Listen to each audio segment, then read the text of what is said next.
Sony gets a new CEO, upcoming showcases galore, and the Pokémon Company won't take their foot off the gas. Ladies and gentlemen, welcome to the Skyrise, your early morning show where we talk all things gaming. I'm your host, SkyTune, and this show is powered by Patreon. If you'd like to support, go to patreon.com/SkyTune and pick a tier, any tier. It's what keeps this show going after all. And, fun fact, you can be an elevated hero, tier 3, for less money than one Twitch subscription. So, just something to think about. Being a SkyTune Patreon's pretty cool. At least that's what they say around here. But we've got a lot to cover today, so let's get into it. Jumping right into our news segment, we're going to talk about Jim Ryan. He was the old CEO of Sony Interactive Entertainment, and he stepped down after being with the company for 30 years. Now, paving the way, and, obviously having to fill his shoes, which is no easy task, is Hideaki Nishino. We're gonna have to see how he does, but this is a pretty big year for gaming and entertainment, so good luck to him. Oh yeah, and this new CEO takes his position on April 1st. No, this is not an April Fool's Day joke. Another report reveals some showcases coming up, and those would be the Capcom Spotlight, which they copied me. I don't know how much I appreciate that. The SkyTune Spotlight, that's where it's at. If you have not watched that video yet, then you should probably go do that. But the Capcom event is going to be happening on February 4th, and they're going to be talking about Monster Hunter Wilds, Onishima Way of the Sword, Capcom Fighting Collection 2, and Marvel vs. Capcom Fighting Collection Arcade Classics. Yes, that's the full title. Then, on June 6th, marks the return of Summer Gamefest, which is hosted by Geoff Keighley, the same guy that does Gamescom Opening Night Live in Germany, the Game Awards. He does a lot of stuff. Anyway, that is going to be a showcase that shows even more video games and reveals that, maybe we haven't even seen yet. And our last story. The Pokémon Company is going all out ahead of Pokémon Day on February 27th. If you go into any retail store that sells Pokémon games, you can get the code for a Flying Terra-type Eevee in Pokémon Scarlet and Pokémon Violet. So definitely be sure to do that. Check all of your different stores. And on top of that, you can now acquire a shiny Manaphy for completing the Sinnoh Pokédex in Brilliant Diamond Shining Pearl, BDSP for short, and shiny Enamorphous for completing the Hisui Pokédex in Legends Arceus. Both of these Pokemon were previously shiny locked, and now they're not. All you have to do is catch all of the Pokemon in the Pokédex for those 3 Pokemon games. Well, technically 5 Pokemon games if you get the double packs, and move them into Pokemon Home, and then you'll get your shinies. I'm still over here working on Shiny Meloetta from Pokemon Scarlet and Violet, so oh boy, they just keep adding more and more to do to the list. I've never even completed a Pokédex, so this is gonna take a while. But you know what, at least it's something to do between now and Pokemon Legends ZA. That would be the news portion of our show, so let's move on to a little game I like to call Character Conundrum. Every week, I'll describe a video game character, and whoever guesses it correctly first in the comments will get a shout out in the next episode. Last week's winner was Blood Vane, who said Pikachu. Congrats, because you know your stuff. That was not an easy question.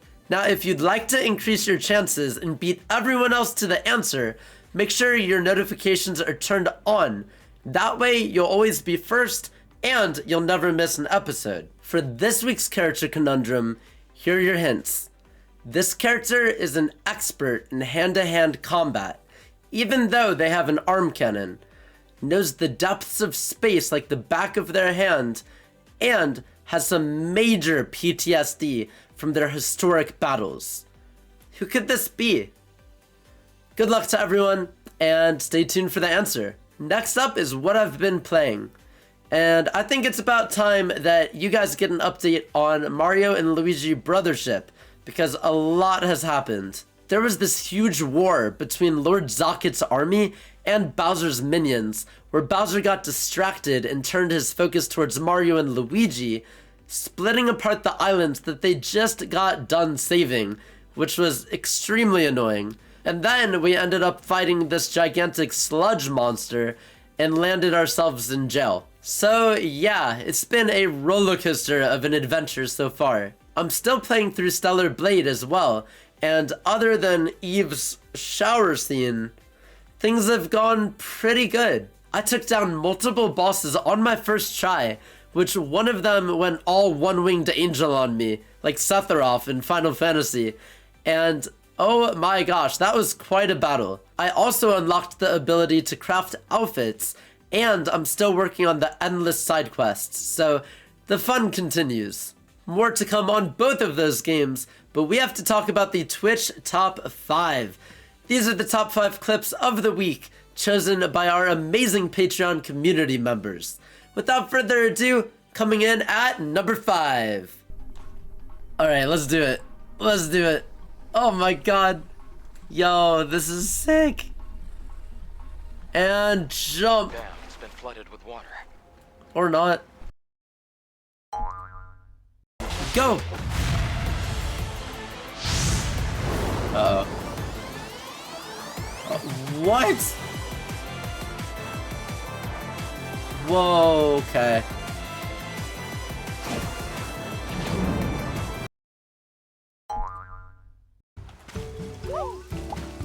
What? Oh. I was like all ready to jump on the Goomba, and apparently not. What is this? Oh my god!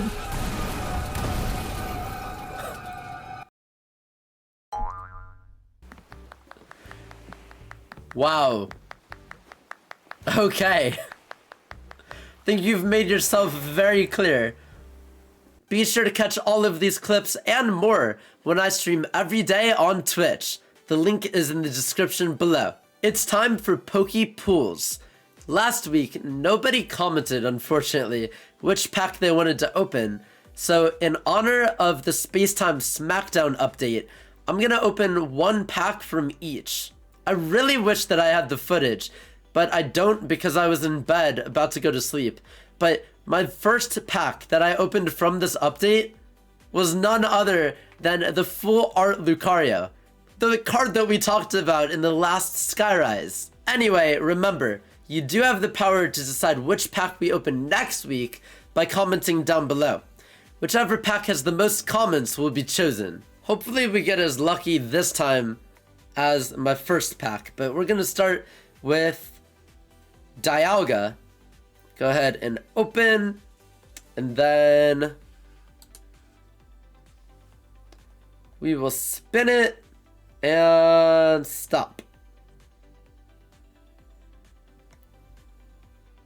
Okay, we got Ralts, Combee, Electabuzz, Azelf, Yuxie. Ooh, wait, those were two of the lake spirits from Pokemon Legends Arceus. I know that they were in a different Pokemon game, but I'm uncultured and I'm pretty sure everybody already knows that by now. And now we're gonna go over to Palkia and open one of these packs. Alright, spin it, spin it, spin it, and stop. We got a Rhyhorn, Roserade, Glamow, Kricketot, Probobass, and that would be it.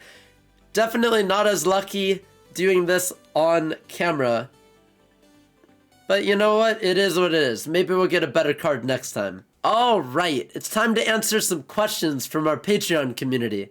We only have one question this week, but it's from Ollie, who asks, is there an upcoming game you're looking forward to playing? What is it, and what do you expect from it? So, a multi-step question here. The one game that's been on my mind forever is Xenoblade Chronicles X Definitive Edition. You have no idea how much I loved the original game back on the Wii U. It was so cool that you could have these gigantic mechs called skulls and fly as high as you want in the air. It was breathtaking. Now we got Zelda, Tears of the Kingdom, where you can just free fall, so that's pretty cool. But these skulls, you could go to like all these different, I guess, islands, you could call them. These places that originally you weren't even able to reach before, and suddenly you can do whatever you want. And what I expect from this game is something new with the map, because obviously on the Wii U gamepad, all you had to do is look at the screen and that was your map, and then you could see the actual game on the TV. Now, because the Switch doesn't have a second screen, obviously they're gonna have to add a button to be able to pull up your map instead. Gameplay wise, for what I expect, I would say just a refresher, because it's been, I believe, around a decade since the first game released, and I don't remember much about it at all. So I'm ready to get back into it, and especially Tatsu. Very excited to see Tatsu again. Thank you for your question, Ollie, and be sure to keep sending them in, because yours might be answered in a future episode. Before our time is up, we need to shout out our Solar Superstars, the most essential part of this community. So without further ado, shout out to Galaxy, Ollie, Sir Squiddy the 8th, and Hi I Am Alive. Of course, we can't forget about our elevated heroes, https://plud and Meep.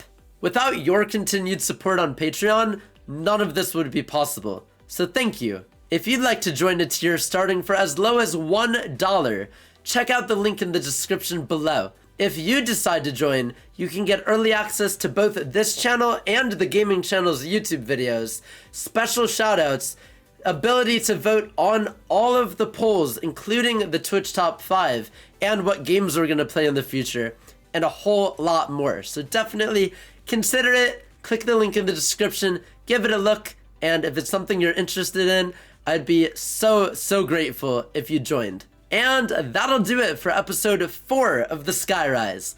If you enjoyed, be sure to leave a like and subscribe for more. Thank you so much for watching, and I'll see you next week.